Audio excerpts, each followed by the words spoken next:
Hi, this is Dr. John, and we're going to teach you today how to fix 99% of shoulder pain.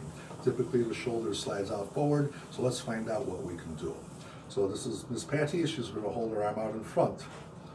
When I hold it palm down, I press down, and if she can hold it pretty well, that means that the rotator cuff muscle supraspinatus is good. If instead we see it ratcheting down like this, it means that there's a slight tear. Secondly, we do the test with the palm up. We'll see if she can hold it. If she can't hold it like this, it means the arm's out of the socket. This is the most missed diagnosis I've ever seen from all medical practices.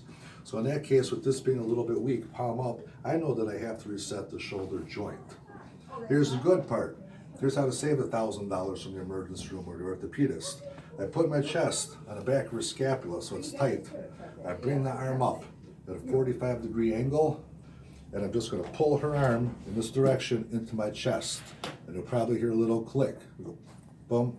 And I can do it again at 90, and once again at 45.